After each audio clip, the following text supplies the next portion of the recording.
భారతీయ Indian penal కోడ్లో మార్పులు జరిగాయి. సత్వర న్యాయం అందాలనే ఆలోచనతో మార్పులు చేసినట్లుగా తెలుస్తుంది.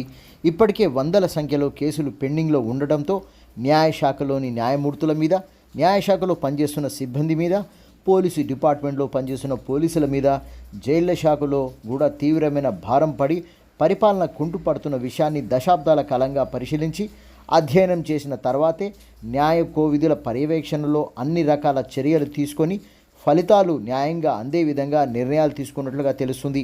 చీటింగ్ కేసు అనగానే అందరికీ గుర్తొచ్చేది 420 అని ఇప్పుడు ఆ సెక్షన్ 318గా మారింది.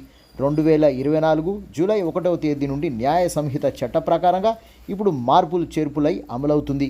శిక్షలకు సంబంధించిన సెక్షన్లలో మార్పులు చేసుకున్నాయి.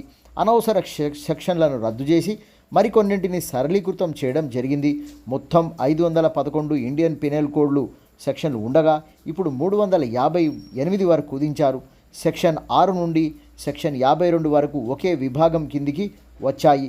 తూనికలు కొలతలకు సంబంధించిన సెక్షన్లు లీగల్ మెట్రాలజీ చట్టం కిందికి కవర్ చేశారు.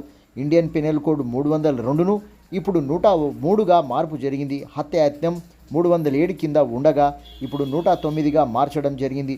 ఇలా చాలా మార్పులు చేర్పులు జరిగిన వాటిని అందరూ గమనించి తెలుసుకోవాల్సినటువంటి అవసరము భారతీయుల మీద ఉన్నది. ఇండియన్ పెనల్ కోడ్ భారతీయులందరికీ వర్తిస్తుంది. విదేశీయులు కూడా ఇక్కడ ఏమైనా నేరాలు చేసినా వారు ఏదైనా చట్ట ప్రకారంగా సెక్షన్లలో వచ్చిన వాళ్ళందరికీ కూడా ఈ సెక్షన్లే అమలవుతాయని చెప్పి భారతీయ ఇండియన్ పెనల్ కోడ్ చెబుతున్నది. ఇప్పుడు ఈ కొత్త సెక్షన్ల వల్ల సత్వర న్యాయం జరిగే అవకాశం ఉంది. ఖచ్చితమైనటువంటి న్యాయము అందే అవకాశం పూర్తిగా ఉంది అంటున్న న్యాయ కోవిధులు.